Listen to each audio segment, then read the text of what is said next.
You ready for this brain teaser? Yeah, I'm ready. Okay.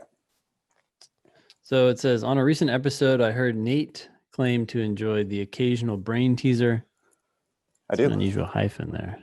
It's extra long. Here is hoping he hasn't heard this one before. You are hired by a grocery store to investigate a fraud perpetrated by one of 5 soda manufacturers. A, B, C, D, and E. Sounds like a game. Each of these manufacturers produces 12-ounce cans of soda. However, one of the manufacturers is deliberately underfilling their cans. Those Instead dicks. of I said those dicks. Yeah. Bastards. And instead of filling them with 12 ounces of soda, they are only filling these cans to 11 ounces. You are tasked with determining which of the 5 manufacturers is cheating the grocery store. Cheating is in scare quotes, but I think they are cheating them. So, anyways, you have a nearly infinite number of cans of soda at your disposal to aid in this investigation, and you must be able to identify the cheater with certainty. Okay. Let's assume that you cannot discern which cans are underfilled by looking at them, picking them up, shaking them, etc.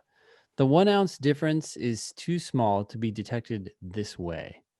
Okay, this is where the brain teaser comes in, I guess. Yep. I was like, why not just open? Instead, you are provided a single digit scale. Single digital scale. Digital scale. Oh, okay. I was like, single digit. Oh, geez, I got to figure out something with single digits. A single digital scale that works in the following fashion. You can load up this scale with as many varieties of cans as you wish. Okay, press a button, and the resulting weight is displayed. That is the weight on the display. That is, the weight on the display does not tick up towards the total weight. It is blank. You load up your cans, and you are shown the resulting total weight. That's it. Okay. Oh, and you can only use the scale once. After one use, it self-destructs. Armed with a buttload of cans and the scale, can you determine, again with certainty, which manufacturer is cheating? I'm not altogether sure. Okay, if you want me to reveal the answer in this email, so by all means reach back out if you're interested. Thanks. But it sounds like you already know the answer. Is that correct? Yeah, you're going to say the name of the person who sent us this brain teaser? Yeah, long-John.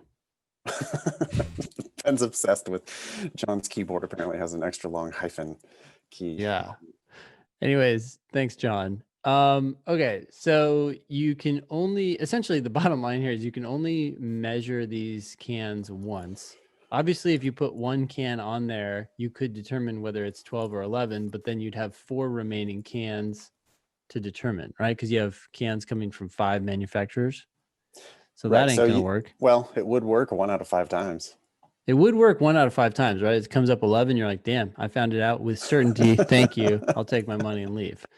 Oh, yeah, we don't know how much I'm getting paid.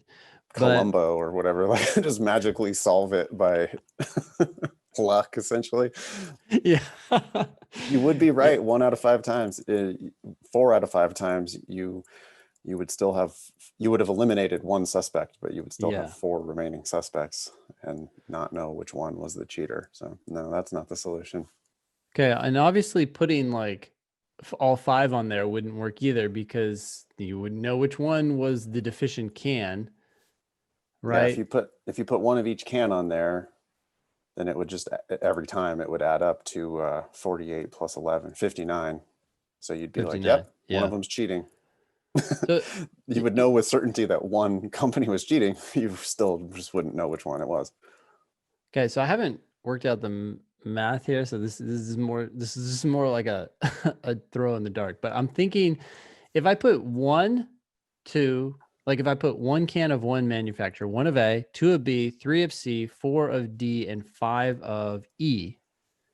Yep. Then depending on which one of those was the deficient can, you could determine, right? Like, for example, if the can that the manufacturer that only has 1 can is 11, then you could add those all up and the weight would be just 1 down.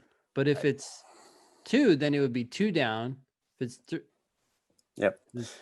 You are correct. Ben Olson has won the challenge that John sent in, and that took you about 20 seconds to figure it out. Very nice. Apparently, so John's an engineer, and this was like an interview question that he had. Yeah. Somebody had him try to figure that out, which I think I'm sure sorted it out as well. My solution at first, I would had this whole complicated thing about opening up the cans and then like using the cans to refill the other cans. Oh, and yeah. It would work, but that's not the point. I think in the brain teaser, we just assume that we don't open the cans. When John said, okay, but can you solve it with the scale? Then I fairly quickly, I thought it would, I said something about prime numbers, like a different prime number of each variety of can. Yeah. But it doesn't even have to be prime numbers. It could just be 1, 2, 3, 4, and 5. And then you basically just factor the result. You just like figure out how many 11s there are. It was weird because I was initially thinking I'd have to do like some, like as I was explaining it, I'm like, I'm going to have to figure out the average. What would the actual number be? But then you're like nodding. I'm like, oh yeah, it's just 2 down or 3 down or 4 down or 5 down. Yep. Yeah. It's just how many ounces short you are. Yeah. Will tell you who's the. Actually, if you put 1 can of A, 2 cans of B, 3 cans of C, 4 of D, 5 of E. Yeah. Then I guess it's just how many ounces short are you of. That's it. 5 plus 4 plus 3 plus 2 plus 1. What's that? 15. So you should have 15 times 12. Mm-hmm. However many ounces short of that you are will tell you 1, 2, 3, 4, or 5. Which one the cheater is. Awesome. All right. That was fun. Yeah. I like these. Yeah. Thanks, John. Sorry for your hype and bashing, but please email help@thinkinglsat.com if you think you can stump us with brain teasers.